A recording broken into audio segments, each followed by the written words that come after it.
Napakatahimik ng gabi sa loob ng isang lihim na pasilidad, malayo sa mata ng karaniwang tao, nakabaon sa ilalim ng lupa, kung saan ang hangin ay amoy kape, sigarilyo, at ang mainit na singaw ng mga sinao ng kompyuter. Wala kang maririnig kundi ang ugong ng mga bentilador at ang mahinang lagitik ng mga pindutan. Ito ang uri ng katahimikan na mapamiwlam, ang kalmado bago ang isang bagyong may kakayahang burahin ang lahat ng buhay sa balat ng lupa. Nasa taong 1983 tayo, isang panahon kung saan ang mundo ay tila nakatayo sa isang manipis na yelo at sa ilalim nito ay ang malalim na karagatan ng apoy at asupre. Hindi ito isang pelikula. Hindi ito isang pagsasay. Ito ang realidad ng isang mundo na hinati ng dalawang higante, ang Estados Unidos at ang Unyong Soviet, na parehong may nakatutok na baril sa sentido ng isa't isa at ang mga daliri ay nanginginig na sa gatilyo. Upang maunawaan natin ng bigat ng gabing ito, kailangan muna nating langhapin ang hangin ng takot na bumabalot sa buong planeta noong panahong iyon. Ang digmaang malamig ay hindi na malamig, ito ay nagiinit, halos umuusok na sa tindi ng tensyon. Ilang linggo lamang bago ang gabing ito, binaril at pinabagsak ng mga Soviet ang isang pampasaherong eroplano ng Korean Airlines, ang Flight 007, dahil inakala nilang ito ay isang espiya. Ang lahat ay nasa dulo ng kanilang mga upuan. Ang tiwala ay isang salitang matagal nang kinalimutan. Ang bawat kilos, bawat senyales, bawat kakaibang tunog sa radar ay itinuturing na simula ng katapusan. Ang doktrina ay simple at malupit, ang mutually assured destruction o ang katiyakan ng kapwa pagkasira. Kung aatake ang isa, gaganti ang isa, at sa loob lamang ng ilang minuto, ang sibilisasyon ay magiging abo. Ito ang mundong ginagalawan natin ngayong gabi. Nasa loob tayo ng Serpukhov-15, isang pasilidad ng militar na matatagpuan sa timog ng Moscow. Ito ang utak at mata ng sistemang pangdepensa ng Unyong Sobyet. Ang pangalan ng sistema ay OKO na nangangahulugang mata. Ito ay isang komplikadong network ng mga satellite na umiikot sa mundo, nakadisenyo upang manmanan ang anumang paglulunsad ng misil mula sa kalupaan ng Amerika. Ang teknolohiyang ito ay ang pinakamoderno sa kanilang panahon, ang rurok ng siyensya at inhinyeriya na binuo upang magbigay ng babala bago pa man tumama ang mga bomba. Ngunit tulad ng lahat ng gawa ng tao, ito ay hindi perpekto. At sa gabing ito, ang pagiging hindi perpekto nito ay susubukin ang kapalaran ng bilyon-bilyong tao. Sa gitna ng silid na puno ng mga screen at nagkikislapang ilaw, nakaupo ang isang lalaking magnanhalang Stanislav Petrov. Siya ay isang tenyente koronel ng Soviet Air Defense Forces. 44 na taong gulang, may matalas na isip at isang profesional na sundalo. Ngunit sa gabing ito, hindi siya dapat naroroon. Siya ay pumalit lamang sa isang kasamahan. Ang tadhana sa kanyang kakaibang paraan ng paglalaro ay naglagay kay Petrov sa upuang iyon sa eksaktong sandali kung saan ang kasaysayan ay magbabago ng landas. Siya ang opisyal na nakatalaga sa pagbabantay. Ang kanyang trabaho ay tila simple, ngunit napakabigat. Kung ang sistema ay magbigay ng babala ng isang pag-atake, kailangan niyang kumpirmahin ito at ipasa ang impormasyon sa mga nakakataas sa kanya. Sa sandaling gawin niya iyon, ang proseso ay hindi na mapipigilan. Ang pamunuan ng Sobyet na nabubuhay sa takot at paranoia ay walang aaksayahang oras.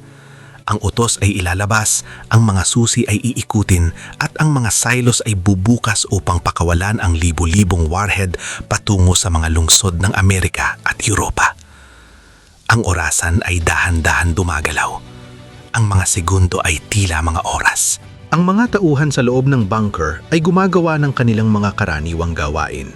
Nagbabasa ng mga telemetry data, tinitingnan ng mga mapa, umiinom ng kape upang labanan ng antok. Walang sinumanang nag-iisip na ang gabing ito ay magiging iba sa libu-libong gabi na nagdaan. Ang katahimikan ay isang kaibigan. Ang katahimikan ay nangangahulugang kapayapaan. Ngunit ang katahimikan ay isang manipis na belo lamang. At pagkatapos, nangyari ang hindi inaasahan. Biglang namula ang buong silid. Isang matinis at paulit-ulit na sirena ang bumasag sa hangin. Isang tunog na dinisenyo upang pukawin ang pinakamalalim na takot sa puso ng sinumang makakarinig nito. Sa malaking screen sa harap ng silid, isang salita ang kumislap sa matingkad na pula. Paglulunsad. Ang sistema ay nagdeklara ng isang emergency. Ang mga ilaw ay nagwawala, ang mga tauhan ay natataranta, at ang bawat mata ay napako kay Stanislav Petrov. Ang computer ay nagbibigay ng isang tiyak na ulat. Ang Estados Unidos ay naglunsad ng isang intercontinental ballistic missile. Isang misil na may dalang kamatayan, lumilipad sa kalawakan at patungo sa puso ng Unyong Sobyet. Ang puso ni Petrov ay kumabog ng mabilis, mulit ang kanyang muka ay nanatiling blanko. Ito na ba? Ito na ba ang sandaling kinatatakutan ng lahat mula pa noong matapos ang ikalawang digmaang pandaigdig? Ang katapusan ba ng mundo ay nagsimula na sa isang simpleng ilaw sa screen? Ang protokol ay malinaw. Hindi ito panahon para mag-alinlangan. Ang sistema ng OCO ay ang pinakamataas na uri ng teknolohiya. Kung sinabi nitong may misil, may misil. Ang trabaho ni Petrov ay kunin ang telepono, tawagan ang Kremlin, at sabihin sa kanila na ang pag-atake ay nagsimula na. Mula sa sandaling iyon, ang desisyon ay wala na sa kanya. Ang ganti ay magiging mabilis at walang awa. Ngunit sa gitna ng ingay at kaguluhan, may isang tinig sa likod ng isip ni Petrov na bumubulong. Isang maliit na pagdududa. Tinitigan niya ang screen. Isang misil. Bakit isa lang? Kung ang Estados Unidos ay magsisimula ng isang digmaang nuklear, bakit sila maglulunsad ng isang nag-iisang misil? Alam ng sinumang estratehiko na ang unang pag-atake ay dapat na malawakan, isang first strike na dinisenyo upang lumpuhin ang kakayahan ng kalaban na gumanti. Ang paglulunsad ng isang misil ay tila walang saysay. Ito ay pagpapakamatay. Hindi ito tugma sa lohika ng digmaan. Hindi ito tugma sa doktrina ng Amerika. Nakatayo si Petrov sa gitna ng bagyo. Ang kanyang mga tauhan ay naghihintay ng utos.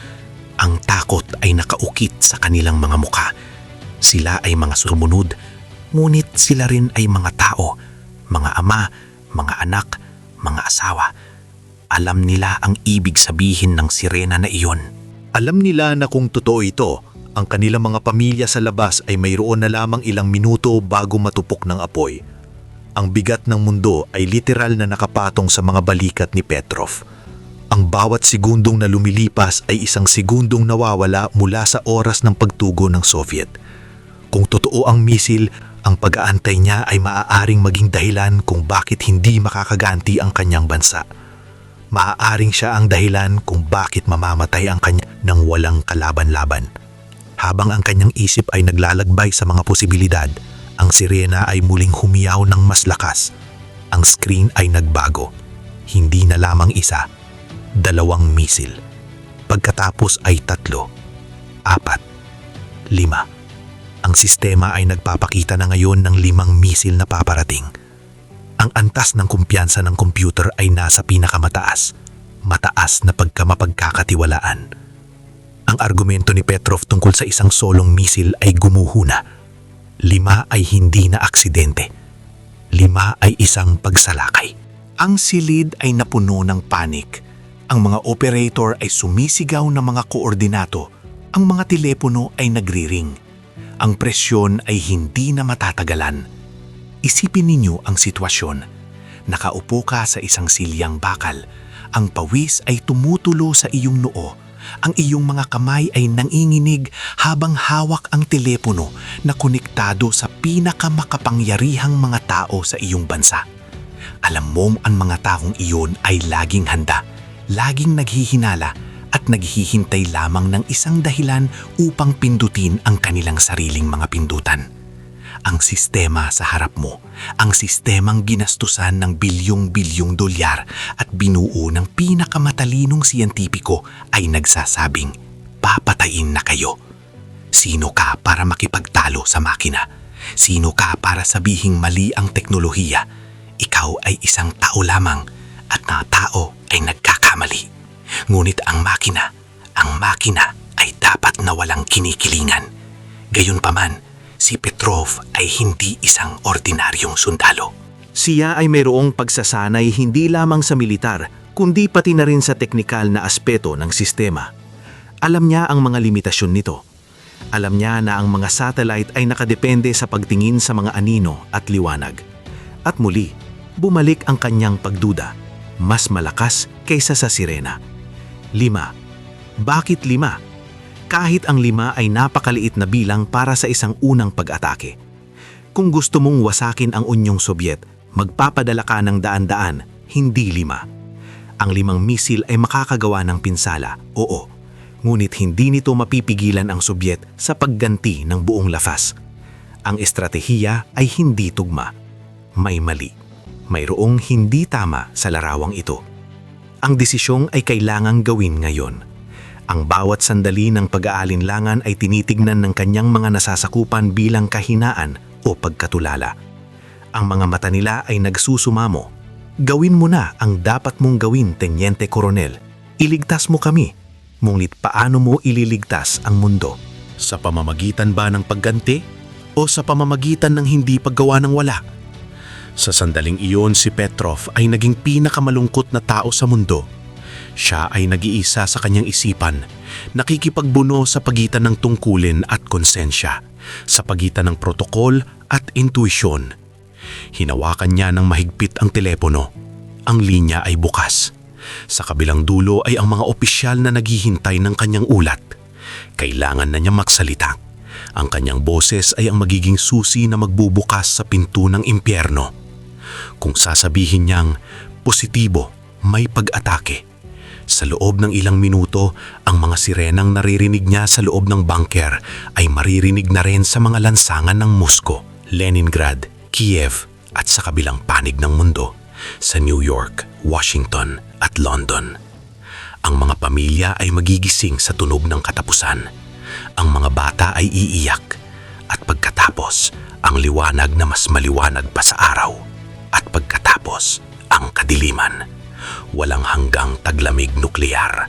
Ngunit kung sasabihin niyang maling alarma at nagkamali siya, kung totoo ngang may mga misil na paparating, siya ay maaalala bilang ang taong nagpahintulot na mamatay ang kanyang bansa nang walang laban. Ang traidor na nagyelo sa takot, ang sumira sa Unyong Sobyet. Walang tamang sagot sa harap ng kawalan ng katiyakan. Ang tanging meron siya ay ang kanyang kutob, ang kanyang pagkatao at ang kanyang matapang na paniniwala na ang lohika ng tao ay mas mataas kaysa sa lohika ng makina. Ang silid ay puno ng ingay, ngunit sa pandinig ni Petrov, ang lahat ay tila lumalabo. Nakatuon lamang siya sa data. Ang sistema ay patuloy na nagpupumilit, ang mga ilaw ay patuloy na kumikislap. Paglulunsad. Paglulunsad. Paglulunsad. Ito ay tila isang sumpa na paulit-ulit na binibigkas. Ang mga kasamahan niya ay nagsisimula ng gumalaw, naghahanda para sa mga protokol ng emerhensya. Ang ilan ay nagsisimula ng magdasal. Kahit na sa isang bansang ateista, ang Diyos ay biglang nagiging huling sandigan kapag ang kamatayan ay nakatitig na sa mata. Si Petrov ay huminga ng malalim. Ang hangin ay mabigat. Ang amoy ng takot ay masangsang. Tiningnan niya ang kanyang mga kamay. Hindi nanginginig. Sa kabila ng kaguluhan, nakaramdam siya ng isang kakaibang kalinawan. Ang desisyong gagawin niya sa susunod na mga sivudyo ay hindi nakasulat sa anumang manual. Walang utos mula sa itaas ang makapagsasabi sa kanya kung ano ang totoo. Siya ang huling hadlang. Siya ang filter. Ang teknolohiya ay nagbigay ng datos, ngulit ang tao ang kailangang magbigay ng kahulugan. Sa kanyang isip, binuo niya ang senaryo. Kung ito ay totoo, mamamatay sila. Kung ito ay hindi totoo at nag-report siya ng pag-atake, mamamatay pa rin sila. at kasama nila ang buong mundo. Sa matematika ng kaligtasan, mas mabuting pang magkamali sa pag-aakalang walang atake kesa magkamali sa pag-aakalang meron. Dahil sa huli, ang pagiging tama tungkol sa isang maling alarma ay nagbibigay ng buhay. Ang pagiging tama tungkol sa isang tunay na atake ay nagbibigay lamang ng pagkakataong pumatay bago mamatay. At para kay Petrov, hindi iyon sapat na dahilan upang wasakin ang sibilisasyon. Itinaas niya ang receiver ng telepono sa kanyang tenga. Ang boses sa kabilang linya ay matalas, nagtatanong, naghihintay ng konfirmasyon. Ano ang status? Tanong ng boses. Ito na, ang sandali ng katotohanan. Ang kinabukasan ng sangkatauhan ay nakabitin sa dulo ng kanyang dila. Ang mga salitang bibitawan niya ay uukit sa kasaysayan o tatapos dito. Tumingin muli siya sa screen na puno ng pulang babala. Tumingin siya sa kanyang mga kasamahan. At sa isang sandali ng tapang na hindi matatawaran, nagsalita siya. Maling alarma, ang sabi niya. Ang kanyang boses ay matatag at walang bahid ng pagdududa kahit na sa loob niya ay nagwawala ang bagyo. Uulitin to, maling alarma. Ang sistema ay nagkakamali. Ibinaba niya ang telepono, ngulit ang sirena ay hindi tumigil. Ang mga ilaw ay hindi namatay. Ang screen ay patuloy na nagsasabing may paparating na mga misil. Ngayon, ang tanging natitira ay ang paghihintay. Ang paghihintay kung tatama ba ang mga bomba o hindi. Kung tama si Petrov, lilipas ang ilang minuto at walang mangyayari. Kung mali siya, hindi na nila malalaman dahil magiging abo na silang lahat bago pa man nila mapagtanto ang kanyang pagkakamali. Ang mga sumunod na minuto ay ang pinakamahaba sa buhay ni Stanislav Petrov at ng lahat ng tao sa silid na iyon.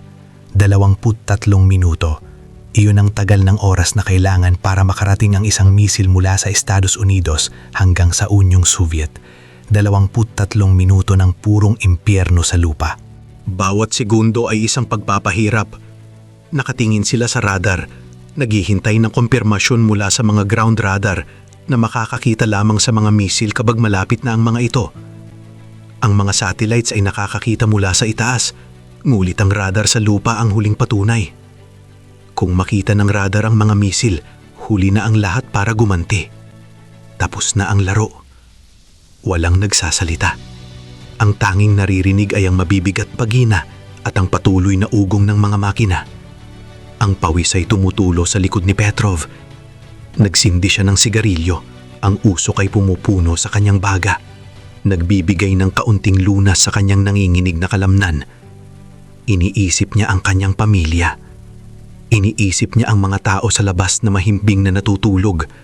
Walang kamalay-malay na ang kanilang buhay ay nakasalalay sa isang sugal na ginawa ng isang lalaki sa isang bangker. Ang mundo ay patuloy na umiikot. Ang mga magkasintahan ay nagbubulungan. Ang mga magulang ay naghele sa kanilang mga anak. Habang sa ilalim ng lupa, ang orasan ay bumibilang patungo sa posibleng wakas. Lumipas ang 10 minuto. Walang pagsabog. Lumipas ang 15 minuto. Ang ground radar ay nananatiling tahimik. Walang blips. Walang sinyales ng mga bagay na pumapasok sa atmosfera. Ang puso ni Petrov ay nagsisimulang kumalma, ngunit ang takot ay naroon pa rin. Baka mabagal lang ang mga misil. Baka may bagong teknolohiya ang mga Amerikano na hindi nakikita ng radar. Ang isip ng tao ay napakahusay sa paglikha ng mga bangungot sa mga sandali ng kawalan ng katiyakan. 20 minuto. Ang screen ng satellite ay pula pa rin, ngunit ang radar ay blanko. Ang katotohanan ay nagsisimula na lumabas.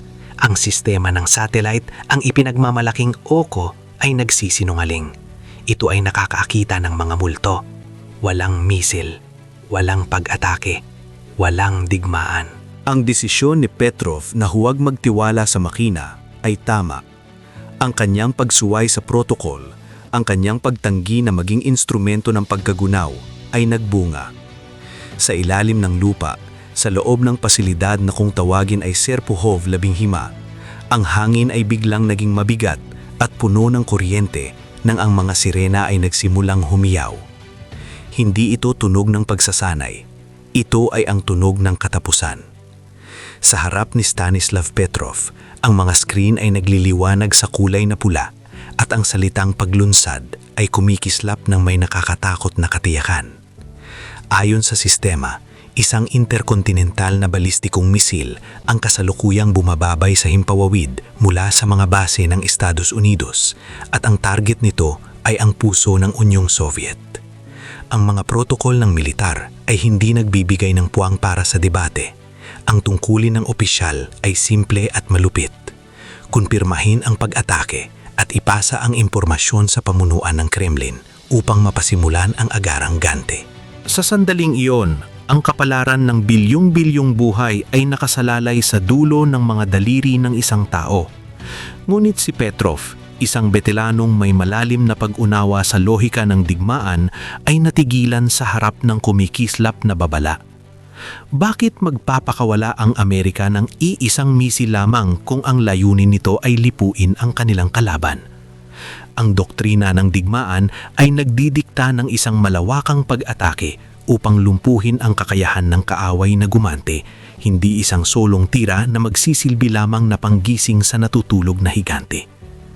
Habang ang pawis ay malamig na tumutulo sa kanyang likod at ang kanyang puso ay pumupukpok sa kanyang dibdib, ang sistema ay muling nagbigay ng panibagong babala. Ikalawang misil, ikatlo, ikaapat, at pagkatapos ay ang ikalima.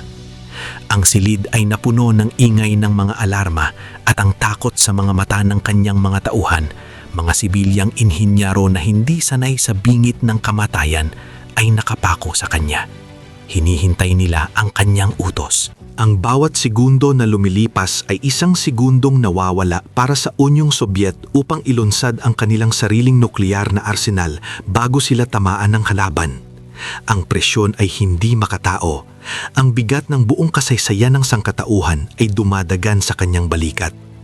Ang computer na dinisenyo upang maging mata ng bansa ay nagsasabing ang paggunaw ay paparating na. Ang antas ng kumpiyansa ng makina ay nasa pinakamataas na antas. Kung susundin niya ang manual, ang digmaan ay magsisimula sa loob ng ilang minuto. Ang buong mundo ay magiging isang malawak na sementeryo ng abo at radiation. Ngulit ang kanyang bituka, ang kanyang instingto bilang tao ay sumisigaw na mayroong mali. Ang radar sa lupa na siyang ikalawang linya ng depensa ay walang nakikita sa abot tanaw. Ito ba ay isang sira sa bagong sistema ng satellite o ang radar ba ang bulag? Ang desisyon ay kailangang gawin ngayon sa gitna ng kawalan ng katiyakan. Sa gitna ng kaguluhan, kung saan ang ingay ay nakabibingi at ang takot ay amoy na amoy sa hangin, kinailangan ni Petrov na gumawa ng isang desisyon na walang sino man ang dapat na gumawa. Hawak niya ang telepono na direktang konektado sa mga matataas na general. Ang kanyang mga kamay ay nanginginig, hindi dahil sa kahinaan, kundi dahil sa bigat ng sandali. Alam niya na kung hindi niya iuulat ang pag-atake at totoo pala ang mga misil, siya ay aalalahanin bilang ang traidor na nagpabaya sa kanyang bayan habang ito ay nasusunog. Ngulit kung iuulat niya ito at mali ang sistema, siya ang magiging mitsa ng katapusan ng sibilisasyon. Tinitigan niya ang screen, ang pulang ilaw na sumisimbolo sa kamatayan, at pinili niyang magtiwala sa kanyang pagdududa kaysa sa teknolohiya. Huminga siya ng malalim, pilit na pinatatahimik ang sikbo ng kanyang puso, at nagsalita sa mikropono ng may matatag na tinig na sumasalungat sa kaguluhan sa kanyang paligid. Ito ay isang maling impormasyon, ang kanyang wika. Ang mga salitang iyon ay lumabas at kasunod nito ay ang nakapipigil hininga ang paghihintay. Ibinaba niya ang telepono at tumitig sa mga screen. Ngayon, wala na silang magagawa kundi magbilang at magbasal. 23 minuto. Iyon ang oras bago tumama ang mga misil kung totoo ang mga ito. Ang bawat sandali ay tila humahaba. Ang oras ay bumabagal abang ang kamatayan ay posibleng humahagibis pababa mula sa kalawakan. Ang katahimikan sa loob ng bunker ay mas mabigat pa kaysa sa ingay ng sirena. Ang mga tauhan ay nagdarasal.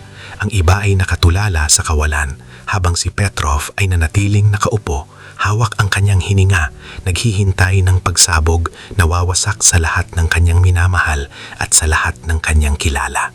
Ang bawat tik ng orasan ay parang martilyo sa kanyang isipan.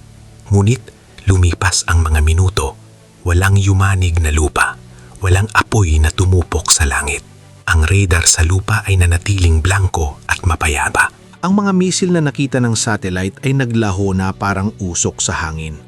Kalaunan, matutuklasan ng mga investigasyon na ang sistema ng babala ay nalinlang lamang ng bihirang pagkakaayos ng sikat ng araw na tumama sa mga ulap sa mataas na altitude. Isang natural na pinomenon na binasa ng makina bilang mga makina ng kamatayan. Ang teknolohiya, sa kabila ng lahat ng pagiging sopistikado nito at bilyong-bilyong halaga, ay nabigo ng lubusan. Ang tanging bagay na namagitan sa mundo at sa nuklear na impyerno ay hindi isang sopistikadong anti-missile system, kundi ang pag-aalinlangan at lakas ng loob ng isang tao na hindi sumunod sa agos. Ang insidenteng ito ay nanatiling sikreto sa loob ng maraming taon, nakabaon sa mga maalikabok na arkibo ng militar. Si Petrov ay hindi pinarangalan bilang bayani sa kanyang panahon. Sa halip, siya ay sinuri ng husto. Pinagalitan dahil sa hindi pagsunod sa eksaktong mga protokolo ng pagsusulat ng logbook at kalaunan ay tahimik na inilagay sa isang tabi hanggang sa magretiro.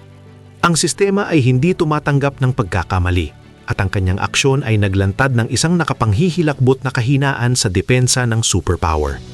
Gayunpaman, sa gabing iyon ng taong 1983, ang sangkatauhan ay nakaligtas hindi dahil sa katiyakan ng ating mga sandaka, kundi dahil sa kapangyarihan ng pagdududa.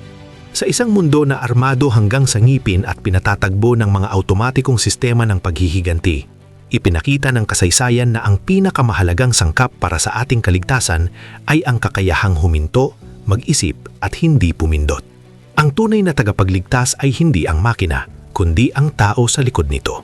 Nakaligtas tayo dahil sa isang sandali ng makataong pag-atubili.